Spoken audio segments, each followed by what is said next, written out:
Palalim na ang gabi, si Abigail ay nagsasanay ng ballet sa walang laman na teatro. Samantala, naghahanda ang grupo ng mga kriminal para sa pag-atake. Isinara ng hacker ang lahat ng security camera sa bahay ni Abigail at umakyat ang sniper sa bubong. Nang umalis si Abigail sa teatro, isinakay siya ng kanyang driver sa kotse. Hindi alam na ang mga kriminal ay naglagay ng tracker sa ilalim nito. Sa sandaling umandar ang sasakyan, gayon din ang mga kidnapper. Binuksan ng hacker ang pintuan ng bahay at ang tatlo sa mga kriminal ay pumasok sa kwarto ni Abigail upang magtago sa likod ng mga kasangkapan. Napagtanto ng babae na ang kikidnapin nila ay isang bata at nagprotesta dahil ayaw niyang nambibiktima ng mga bata, ngunit sinabihan siya ng iba na harapin ito. Hindi nagtagal ay umuwi si Abigail at humiga sa kama, kaya ginamit ng mga kriminal ang pagkakataong umatake. Sinubukan ng isang lalaki na hawakan siya, ngunit sinaksak ni Abigail ang kamay nito gamit ang lapis. Agad na kumilos ang isa pang lalaki at tinakpan ang kanyang bibig habang hinuhuli siya at sinubukan siyang suntukin ng unang lalaki, ngunit pinigilan siya ng babae na saktan ang bata. Pagkatapos ay tinurukan niya si Abigail ng pampatulog para makatulog siya. Ang kalahati ng pangkat ay naghihintay sa labas at binalaan ang mga nasa bahay na may paparating na sasakyan. Habang mahigpit na sinusubaybayan ng sniper ang paparating na kotse, nagmadali ang tatlo na ilagay si Abigail sa bag at lumabas sa bintana. Habang tumatawid sa hardin, sumama na rin sa kanila ang sniper, at biglang tumunog ang alarma kaya kinailangan nilang tumakbo. Sa kabutihang palad, isinakay sila ng huling dalawang kriminal sa tamang oras at nakatakas sila ng walang issue. Habang nasa biyahe, sinuri nila ang pulso ni Abigail para masigurado na ayos lang siya at piniringan siya. Nang malapit na silang makarating sa trapiko, sinabihan ng hacker ang driver na dumaan sa ibang kalsada, ngunit biglang lumiko ang driver at itinago ang van sa likod ng malaking truck. Sa kalaunan, nakarating sila sa kanilang destinasyon, na luma at abandonadong mansyon sa labas ng lungsod. Doon ay sinalubong sila ni Lambert, ang lalaking umupa sa kanila. Pagkatapos pusasan si Abigail sa kama, ipinaalala ni Lambert sa grupo ang mga patakaran. Hindi sila dapat magbahagi ng anumang pangalan o nakaraan, at dapat nilang iwasan ang pagiging malikot sa kanilang sarili. Ito ay 24 na oras na trabaho, kaya dapat nilang alagaan si Abigail hanggang sa may padala ng mayaman na ama ang 50 milyong dolyar. Hindi sinabi ni Lambert kung sino ang ama, ngunit kinumpiska niya ang mga cellphone ng lahat upang maiwasang matunton. Bago umalis, binigyan ni Lambert ang bawat miyembro ng koponan ng codename na hango sa Rat Pack. Pagkatapos, sinimulan ng koponan na mag-enjoy sa mga inumin sa bahay. Tumanggi si Joey na ibahagi ang kanyang candy kay Dean, na nagpapanggap na matalino at sinubukang hulaan ang nakaraan ng lahat, ngunit nabigo siya. Nang kutsain siya ni Joey, ang iba ay pumusta ng pera para makita kung siya ay makakagawa ng mas mahusay, at sa pamamagitan ng pagbabasa ng kanilang body language, pananamit, at personalidad ay nahulaan niya ang lahat ng tama. Si Frank ay dating detective, si Peter ay pasaway na enforcer, ang hacker na si Sammy ay laki sa yaman at ginagawa ito para sa kasiyahan, si Rickles ay dating marine sniper, at si Dean ay baliw na driver. Bilang kapalit, sinabi ni Frank na si Joey ay nagpapagaling mula sa pagiging adik. Pagkatapos ay sinuri ni Joey si Abigail, na nagrereklamo na masyadong masikip ang piring. Tinakpan ni Joey ang kanyang mukha at tinanggal ang piring, napansin din niyang nasasaktan siya sa mga poses kaya muli niyang ikinawit ang kanyang mga kamay sa harap. Dahil umiiyak si Abigail, ipinaliwanag ni Joey na hindi nila siya sasaktan at pera lang ang gusto nila, kaya pinag-promise siya ni Abigail. Ibinahagi ni Joey na mayroon siyang anak, at bilang kapalit, sinabi ni Abigail sa kanya na nagkamali sila dahil walang pakialam sa kanya ang kanyang ama. Nang aalis na si Joey, sinabi ni Abigail na ikinalulungkot niya ang mangyayari sa kanya. Nag-aalala, muling sumama si Joey sa grupo at sinabi kay Frank na ang ama ni Abigail ay maaaring isang delikadong tao. Pinawalang saysay ito ni Frank at sinabing sinusubukan ni Abigail na makonsensya si Joey, ngunit habang abala ang lahat, tumungo siya upang tingnan ang bata. Laking gulat niya nang makitang wala siyang piring at agad na tinakpan ang mukha habang nakatutok ang baril sa bata hanggang sa sumumpa ang bata na hindi siya nakita. Pagkatapos ay pinilit siya ni Frank hanggang sa sabihin niyang ang tatay niya ay si Christy of Lazar. Sa sobrang takot, tumakbo si Frank pabalik sa grupo at ibinalita na aalis na siya. Ang iba ay humingi ng paliwanag at ipinaliwanag ni Frank na ang bata ay anak ni Christy of Lazar, isang napakadelikado at makapangyarihang boss ng krimen. Kinilala din nina Joey at Rickles ang pangalan at ibinahagi nila ang pag-aalala ni Frank. Naganap ang pagtatalo kung paano magpapatuloy at sa huli ay nagpasya silang manatili upang makuha ang pera, na pagkatapos ay gagamitin nila upang makatakas at magsimula ng bagong buhay na malayo mula doon. Sumang-ayon silang bantayan ang paligid at panatilihing nakasara ang lahat ng pinto. Maya-maya ay sinuri ni Joey ang paligid ng bahay, sinundan ng ingay na nagmula lamang sa nakabukas na bintana. Habang binubuksan ito ng buo upang pigilan ang ingay, nakita niya ang lumang estatwa ng isang ama at ng kanyang anak. Pagkatapos ay nakasalubong niya si Rickles, na sumubok na magpakita ng interes ngunit nabigo. Sinabi rin niya sa kanya na wala siyang tiwala sa iba at nagkasundo silang bantayan ang likod ng isa't isa.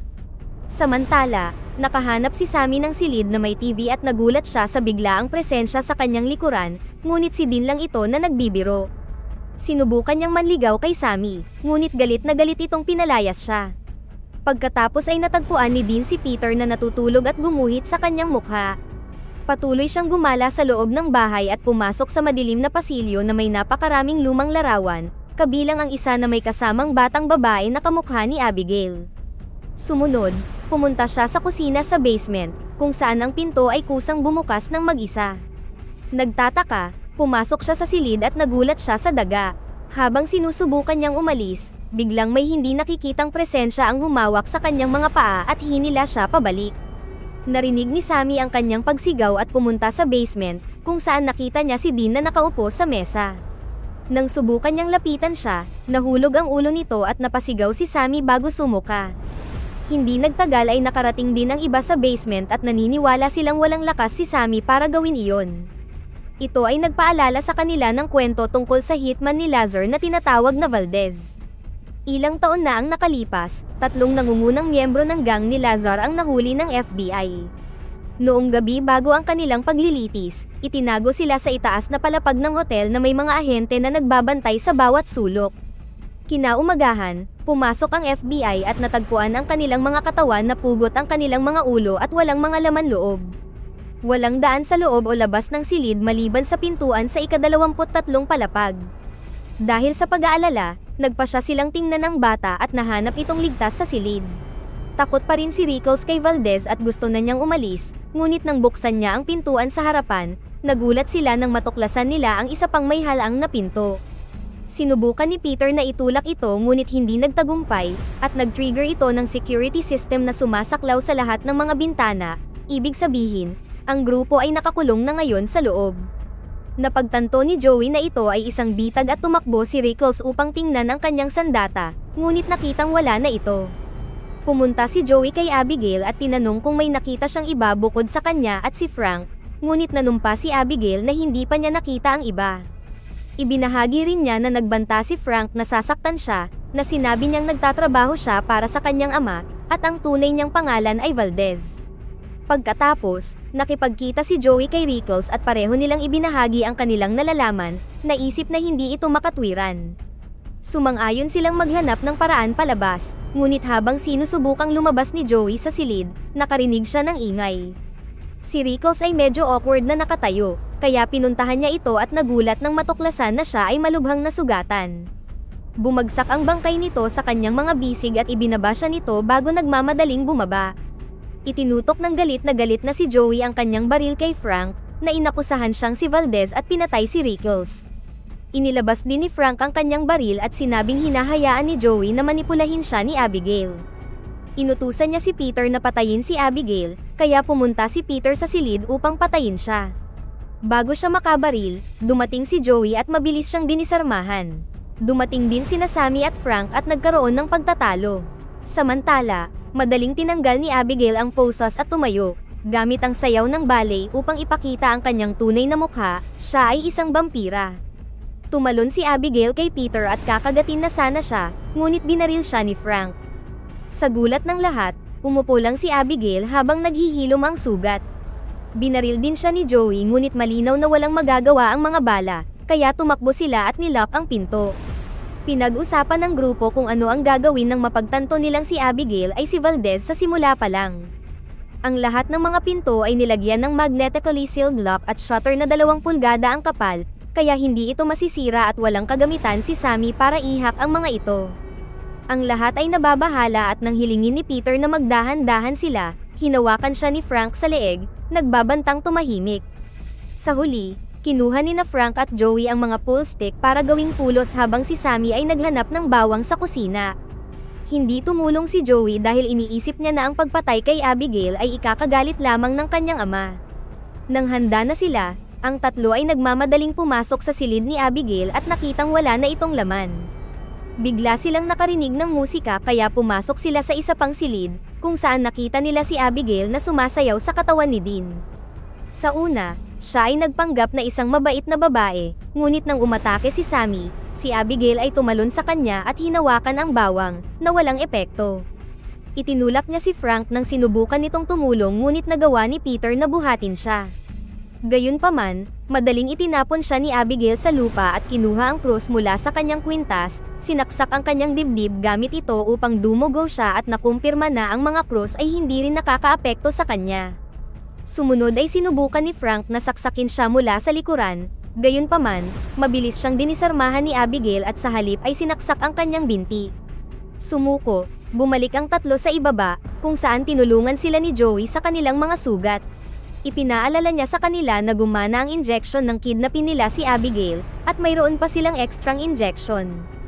Pumayag silang maghiwalay at kung sino man ang unang makakahanap sa bata ay kailangang ipaalam kay Joey sa pamamagitan ng kanilang earpiece para masorpresa niya ito gamit ang injection. Ang grupo ay nagsimulang maghanap sa bahay at si Sammy ay dumaan sa maruming pasilyo, kung saan siya ay nagulat sa mga paniki. Dahil dito ay nahulog siya sa pool at napasigaw siya nang mapagtantong puno ito ng mga nabubulok na katawan. Ang mas malala pa, kinailangan niyang gumapang sa kanila para makaalis. Samantala, sinurpresa ni Abigail si Peter, na tumakas sa takot at nilock ang pinto sa likod niya. Gayunpaman, sinira ni Abigail ang pinto at patuloy siyang hinabol habang tumatakbo na sumasayaw ng ballet. Tumakbo si Peter ng kasing bilis ng kanyang makakaya nang biglang binuksan ni Frank ang pinto at natamaan siya, dahilan upang mahulog siya sa baba. Pagkatapos ay hinabol ni Abigail si Frank, tinulak siya pababa ng hagdan bago siya umupo. Ginamit ni Joey ang pagkakataon na subukang turukan siya ngunit natamaan ni Abigail ang kanyang kamay at napunta ang injection sa nakakandadong gate. Hinawakan ni Sammy si Abigail at hinila, kaya gumanti ang bata sa pamamagitan ng pagkagat sa kanyang braso.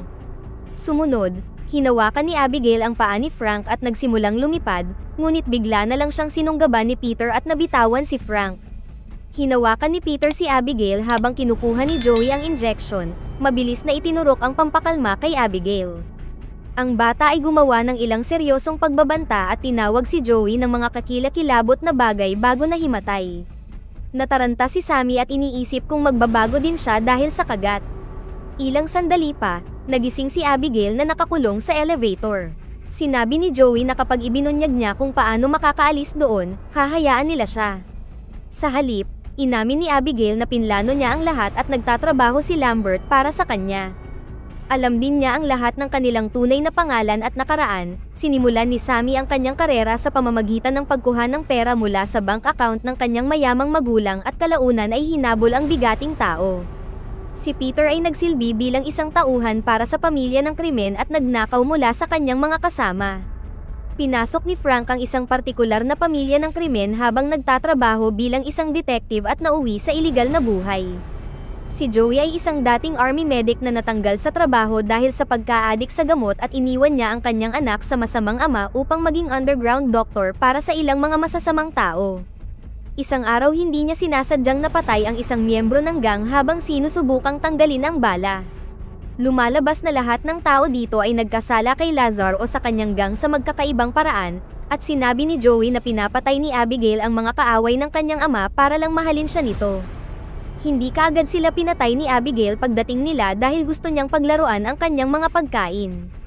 Sinabi ni Abigail na kung ilalabas nila siya, hahayaan niyang mabuhay ang dalawa sa kanila. Iminungkahi ni Frank na patayin siya, kaya binago ng galit na si Abigail ang alok at ililigtas lamang ang makakapagpalaya sa kanya. Mabilis na inilabas ni Peter ang kanyang baril at ganoon din ang ginawa ni Joey habang ipinapaliwanag nila ni Frank na nagsisinungaling si Abigail. Dahil sinubukan pa rin ni Peter na palayain siya, binaril siya ni Joey. Pagkatapos ay umalis ang grupo maliban kay Frank, na nagboluntaryong magbantay. Matapos makaalis ang lahat, sinabi ni Frank na hahayaan niya siya kung sasabihin niya sa kanya kung paano makalabas ng bahay. Ipinaliwanag ni Abigail na dapat niyang hilahin ang aklat ni Agatha Christie sa silid-aklatan upang magbukas ang lihim na pinto. Pinasalamatan siya ni Frank ngunit tumanggi siyang pakawalan siya, kaya madaling sinira ni Abigail ang pinto para itulak siya at sumayaw patungo sa kanya. Sa sandaling iyon ay dumating si Joey at sinira ang kahoy na nakatakip sa bintana, hinayaang makapasok ang sikat ng araw. Agad na nasunog ng liwanag ang kamay ni Abigail at tumakbo siya upang magtago sa mga anino upang mapagaling ang sarili habang si Joey at Frank ay tumakas.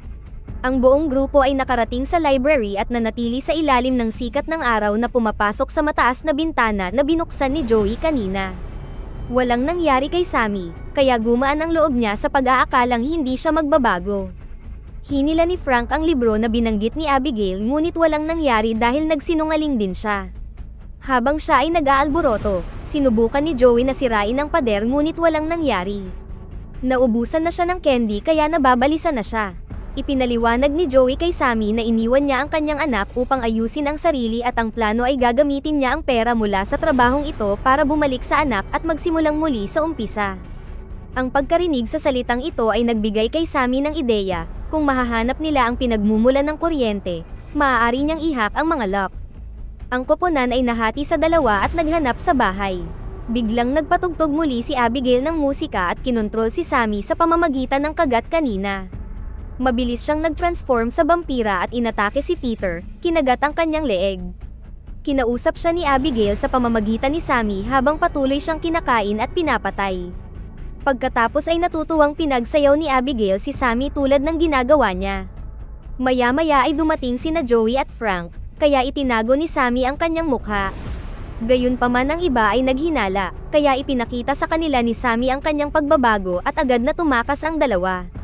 Hinabol sila ni Sammy at nakarating sila sa library, kung saan ginamit ni Abigail ang boses ni Sammy para ipaliwanag na kinasusuklaman niya ang silid na iyon dahil doon siya ginawang vampira ng kanyang ama. Kumuha si Joey ng tray at itinama sa kanya ang sikat ng araw, dahilan para sumabog ang katawan ni Sammy. Sa sandaling iyon ay bumukas ang lihim na pinto at kahit na nag-aalala sina Joey at Frank na baka bitag ito, nagpasya pa rin silang dumaan dito. Matapos dumaan sa pasilyo, nakita nila ang kontrol ng mansyon at si Lambert, na isa ring vampira. Hinawakan ni Lambert si Joey sa leeg habang ipinapaliwanag niya ang lahat. Binago siya ni Abigail 2 taon na ang nakalipas nang malaman niyang tinulungan niya si Frank na makalusot sa gang. Binantaan din niya ang kanyang pamilya, at ngayon ang ginagawa niya ay dinadala rito ang lahat ng kaaway ng kanyang ama para paglaruan sila. Inabisuhan na niya si Lazar tungkol sa sitwasyon, at papunta na siya sa mansyon. Nais ni Lambert na patayin pareho si Abigail at ang kanyang ama, kaya nag-alok siya na gawing vampira si Frank kung mangangako siyang tutulong. Pumayag si Frank, kaya pinatumba ni Lambert si Joey at kinagat si Frank. Sunod ay pinainom ni Lambert si Frank ng kanyang dugo at nagising si Joey upang panoorin si Frank na nagbabagong anyo bilang vampira. Pagkatapos, sinabi ni Lambert kay Frank na kainin si Joey, gayunpaman, sa halip ay sinaksak siya ni Frank ng tulos, na naging sanhi ng pagsabog ni Lambert. Sa sandaling iyon ay dumating si Abigail at sinubukang umatake, ngunit dinaig siya ni Frank at ininom ang kanyang dugo. Ginamit ni Joey ang pagkakataong maabot ang control panel at i-deactivate ang security system, kinuha din niya ang kanyang cellphone. Ngunit nang tumakbo siya sa lihim na pasilyo, nakalock ang exit. Habang tinatapos ni Frank ang pagkain kay Abigail at ibinaba ang kanyang katawan, tinawagan ni Joey ang kanyang anak at nag-iwan ng taos-pusong pananalita sa kanyang voicemail.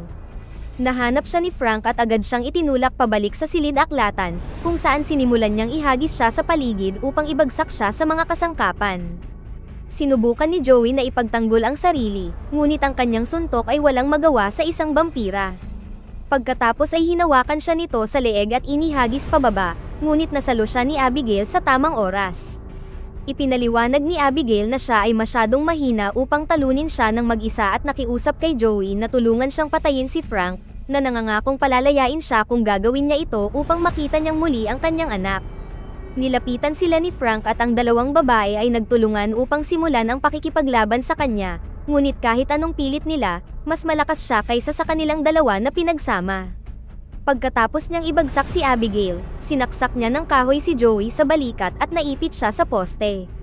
Pagkatapos ay bumalik siya sa pakikipaglaban kay Abigail, kinagat siya muli habang itinataas ng bata ang kanyang hinliliit para ipaalala kay Joey ang kanilang pangako.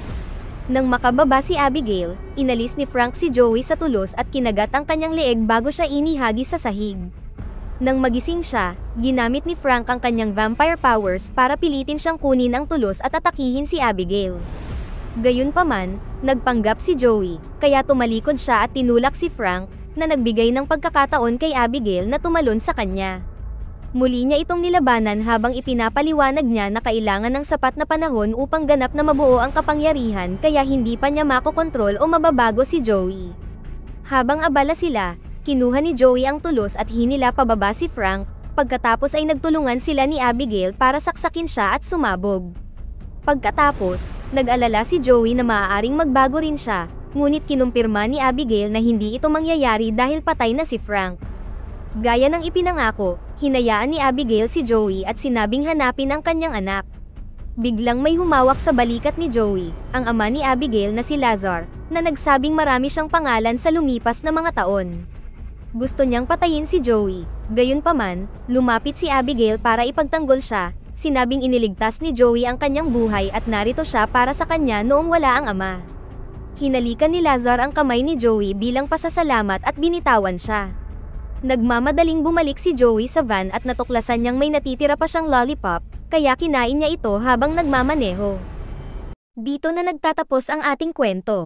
Sana ay nagustuhan nyo, mag-subscribe na kung hindi ka pa nakasubscribe, pindutin na rin ang notification bell at like button upang matulungan ang channel, and leave a comment down below, and as always, thank you for watching.